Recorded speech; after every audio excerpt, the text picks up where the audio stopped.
Hola from Barcelona. Pumanaw ng papa mo ang isa sa pinakamasakit na pwede nating marinig. Bandang tanghali, itong ang balitang natanggap ni Jama sa araw ng birthday ng tatay ko. Pinuntahan niya kagad ako sa trabaho. Umiiyak, nanginginig ang buong niyang katawan. Kailangan niya umalis. Kailangan na siya ng pamilya niya sa Spain. Akala ko andun siya para magpaalam. Sabi ko sa kanya, hihintayin ko siya kahit gaano katagal. Pero alam mong sabi niya, nawala na ako ng papa. Pati ba naman ikaw mawawala sa akin? Hinanap namin ang passport ko. Sumama raw ako sa Spain. Sabi ko naman sa kanya, imposibleng gusto niyang mangyari. Passport lang ang meron ako. Pero ayun, ayaw ngang paawat ni Jama. Dinala niya ako sa Spanish Embassy. That time, sigurado talaga ako na hindi ako mabibigyan ng visa. Feeling ko sinasayang niya lang talagang oras namin doon. Nagulat ako. Hindi ko alam kung anong nangyari. After ng isang oras namin paghintay, inabigyan ako ng visa. Nakita siguro nila kay Jama ang lungkot at sakit na nararamdaman niya. Nakita siguro nila na kailangan niya ako noon.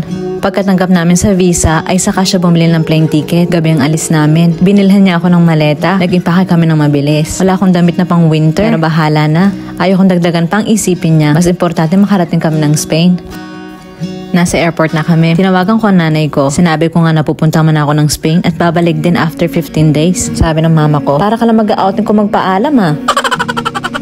Kasi nga naman pabigla-bigla daw ako. Layo-layo pa naman ang pupuntahan ko. Lumipad na kami. Naaalala ko tuloy yung unang biyahe namin papunta ng Spain. Ang saya-saya. Para kami mga teenagers talaga na naglalasing sa eroplano. Pero itong pangalawang biyahe namin, hindi niya ako kinakausap, hindi siya nagsasalita, hindi siya makakain at hindi makatulog. Bigla-bigla na lang tumutulong luha niya. Nakahawak lang siya sa kamay ko. Tumitingin na lang ako sa bintana tuwing naiiyak ako para sa kanya. Sinalubong kami ng boyfriend ng kapatid niya sa airport. May dala siyang jacket para sa akin. Halala pa rin talaga ni Jama yung mga kailangan ko. Sa kotse, habang papalapit sa bahay nila, ay mas lalong humihigpit ang hawak niya sa kamay ko. Nararamdaman ko yung takot niya, yung katotohanan na kailangan niyang harapin. Sinalubong agad kami ng mama at kapatid niya. Nanlambot si Jama, halos di siya makatayo. Niyakap din nila ako at bigla sila nagsorry sa akin. Sorry daw kasi hindi itong gusto nilang madatnan ko. Doon nga ikinuwento nila sa amin ang nangyari. Naiyak ako. Alam daw nila na magpo-propose si Jama sa akin at simula pa noon ay hindi na maawat ang papa niya sa pag-aayos ng bahay na tutuloyan namin. Pinaghahandaan na pala nilang pagbalik namin sa Spain.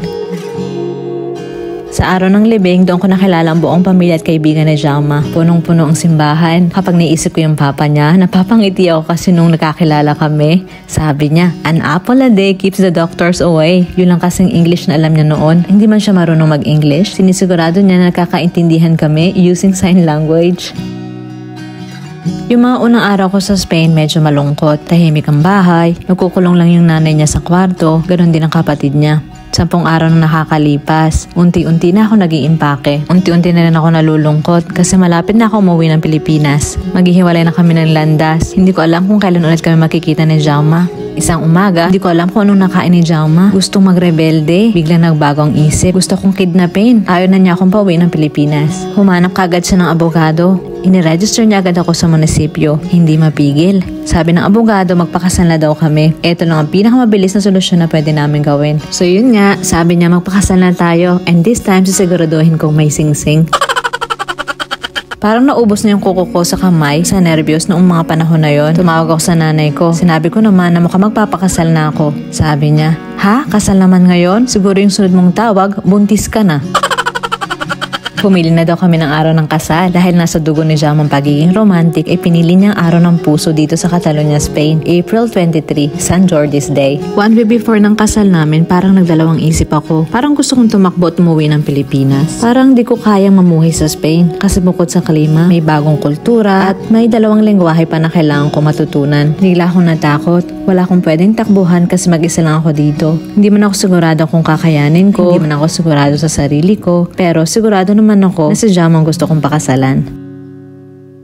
Araw na ng puso, araw na ng kasal namin. Civil wedding lang ito. In-invite nila ang pinaka-close relatives nila. Magkahalong tuwa at lungkot ang araw ng kasal namin. 1 buwan at kalahati pa lang kasi nakakalipas simula nung nawala ang papa niya. Sabi ko wag na kami mag-celebrate. Binigyan nila ako ng bulaklak. Sabi ko nga wag na. Kailangan lang naman namin pumirma. Gusto pa rin daw nila magkaroon kami ng magandang alaala. Hinatid ako ng lolo niya sa loob na naluluha. Tuwang-tuwa ang lolo niya kasi daw naabutan niya ikasalang apo niya. Mabilis ang ceremony. Wala akong naintindihan sa sinabi ng judge. Nasa Catalan language kasi. Bastang alam ko lang, ikinakasal na kami. Sabi ko kay Jama, kalabitin na lang niya ako kapag mag-yes na.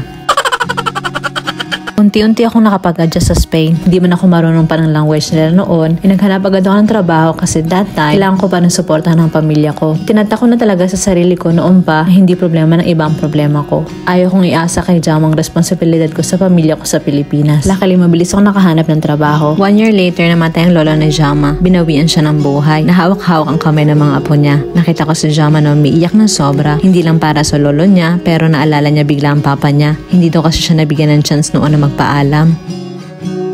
Nagpatuloy ang buhay ko sa Spain. Unti-unti na rin ako naging fluent sa language nila. Nagkaroon na rin ako ng driver's license at doon mas naging independent ako. Marami akong naging bagong kaibigan. Parang unti-unti ko na talaga minamahal ang buhay ko sa Spain. Yung mama naman ni Jama, pinaupahan na niya yung bahay niya para makamove on ng mabilis. Yung hipag ko, tumira na rin siya sa boyfriend niya. Ipinagpatuloy ni Jama kasama ang pamilya niya ang negosyo na naiwan ng papa nila. Mukhang okay na ang lahat. Masaya ako para sa kanila. Bandang June 2015, alas 7 ng umaga, biglang kumaripas ng takbo si Jama. Suot ang pantulog niya. Hindi man lang siya nagpaalam sa akin. Hindi ko alam kung anong nangyayari. Naaksidente pa lang mama niya sa sasakyan. Meron binawian ng buhay sa aksidente na yon, pero buti na lang hindi ang mama ni Jama. Sobra-sobra na yung sakit na nararamdaman niya. Kaya sobra yung dasal ko noon na please wag muna sanang kunin ng Diyos ang nanay niya. Hindi nakakayanin ni Jama. Yun yung naiisip ko. Awa ng Diyos, unti-unting nakarecover ang mama niya. Birthday ko na, July 3. Niregaluhan ako ni Jama ng aso. Kasi matagal ko ng pangarap ito. Lately kasi parang naho-homesick ako at medyo nalulungkot. Hindi na kami masyado nag-uusap. May araw na hindi siya makatingin sa mga mata ko. Alam mo yung init ng yakap sa gabi na bigla-biglang lumalamig. Hindi ko maintindihan ang nangyayari. Hindi ko rin gusto na ganito kami. Isang gabi, bandang August, ipinaghanda ko siya ng special dinner. Nagpasalamat lang siya. Pero hindi pa rin siya makatingin sa mga mata ko. Hinawakan ko mga kamay niya at tinanong ko nga kung may problema ba siya sa amin. Marami akong katanungan. Kung may mahal na ba siyang iba. Kung may mali ba akong nagawa sa kanya. Hindi siya sumasagot. Pero yung luha niya naging basihan ko para malaman na hindi kami okay. Nag-iyakan kaming dalawa at doon ko nga narinig na kailangan niya ng space. Nakikipaghiwalay siya sa akin. Akala ko okay talaga kami. Akala ko masaya siya sa akin. Akala ko wala nang pwede makipaghiwalay sa amin. Pero mali pala ang...